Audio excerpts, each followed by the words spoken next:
Hi guys, இப்போ வரைக்கும் என்ன பார்த்துருக்கோன்னா, நான் யாருங்கிறது எழுத கற்றுக்கிட்டீங்க.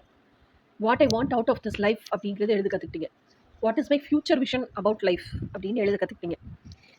அதுக்கப்புறமா என்னோட ட்ரீம் பர்சன் எப்படி இருக்கணும், எப்படியெல்லாம் இருக்கக்கூடாது, எப்படியெல்லாம் நான் லவ் லிஸ்ட் எழுதக்கூடாது, எழுதுனா அதனுடைய பின் விளைவுகள் என்னென்ன, இதெல்லாமே கற்றுக்கிட்டீங்க.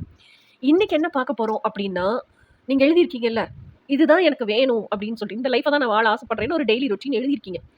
அதை இண்டிபெண்ட்டாக வாழணும்னா என்ன வேணும்? எவ்ரி பேபி ஸ்டெப், எல்லா நாளுக்கும் காசு வேணும். காசு வேணும்னு தெரிஞ்சால் பத்தாது. அப்போ மந்த் ஆன் மந்த், ஒவ்வொரு நாளைக்கும் ஒவ்வொரு மாதத்துக்கும் எனக்கு எவ்வளோ காசு வேணும் அப்படின்னு தெரியணும். கரெக்ட் தானே?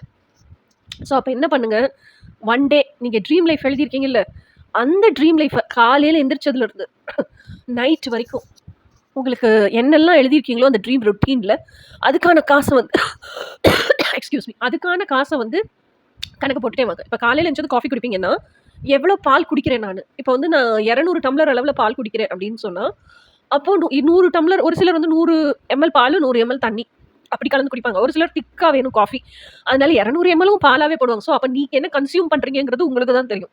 ஸோ அதுக்கு தகுந்த மாதிரி ரேட்டு போடுங்க. ஓகேயா? நம்ம வாங்குற பாக்கெட் 1/2 லிட்டர் பாக்கெட் பால் பாக்கெட் 100 ml நீங்கள் பால் எடுக்கிறீங்க அப்படின்னு சொன்னால், அப்போ அந்த பாக்கெட் எத்தனை தடவை வரும்? 5 தடவை உங்களுக்கு காஃபிக்கு வரும். ஸோ இன்னொன்று இருக்குது, காலையில் ஒரு சிலர் ஒரு ஃபுல் மக்கு நிறைய காஃபி குடிப்பாங்க, சாயங்காலம் அதே ஒரு சின்ன டம்ளரில் குடிப்பாங்க. ஸோ எந்த அளவுக்கு நான் கன்சியூம் பண்ணுறேங்கிறதும் அவங்களுக்கு தான் தெரியும். ஸோ அதை வச்சு தான் நீங்கள் அமௌண்ட் போட முடியும். ஸோ அப்போ காலையில் குடிக்கிற காஃபிக்கே இத்தனை வேரியேஷன் இருக்குது. பால் வேணும், காஃபி தூள் வேணும், அது ஃபில்டர் காஃபியா, ஃபில்டர் காஃபினா காஃபி மிஷின், அந்த காஃபி மிஷினுக்கு எலக்ட்ரிசிட்டி, எல்லாத்தையுமே கணக்கு போடுங்க. ஏன்னா இதுக்கான காசு பூரா நீங்கள் தான் சம்பாதிக்க போகிறீங்க. அப்புறம் சர்க்கரையா, பனங்கற்கண்டா, நாட்டு சர்க்கரையா, அதுவும் தெரியணும். ஒவ்வொன்றுக்கும் டிஃப்ரெண்ட் ரேட்டு. ஸோ இந்த மாதிரி காலையில் எந்திரிச்சதுலேருந்து நைட்டு தூங்குற வரைக்கும் என்னெல்லாம் செலவு பண்ணுறீங்க, ஒவ்வொன்றுக்கும் எவ்வளோ செலவாகுது. இப்போ மத்தியானம் சாப்பாடு செய்யணும்னா அந்த சாப்பாடு செய்கிறதுக்கு என்னெல்லாம் பொருள் வாங்குறீங்க, அதுக்கெல்லாம் எவ்வளோ செலவாகுது. ஸோ இது 1 மந்த் ஃபுல்லாக எவ்வளோ செலவாகும், அது வெஜ்ஜோ நான்வெஜ்ஜோ இல்லை ஸ்பைசஸோ என்ன வாங்குறீங்களோ அதெல்லாம் எழுதுங்க. இதெல்லாம் போக மந்த் ஆன் மந்த் நான் இஎம்ஐ எவ்வளோ கட்டணும், எனக்கு சேவிங்ஸுக்கு எவ்வளோ வேணும், டூர் போகணுன்னா டூருக்கு எவ்வளோ நான் சேர்த்து வைக்கணும், மெடிசன் செலவு இருக்குன்னா நான் மெடிசனுக்கு எவ்வளோ சேர்த்து வைக்கணும், அது போக டெட் மணி எவ்ரி மந்த் நான் எடுத்து வைக்கணும்னா அந்த டெட் மணி எவ்வளோ அமௌண்ட் எடுத்து வைக்கணும். ஸோ இதெல்லாம் சேர்த்து கேல்குலேட் பண்ணி ஒரு டோட்டல் ரவுண்ட் ஆஃப் ஃபிகருக்கு வாங்க. ஸோ அந்த அளவுக்கான காசு உங்களுக்கு எவ்ரி மந்த் ஆன் மந்த் வேணுங்கிறது தானே அர்த்தம்.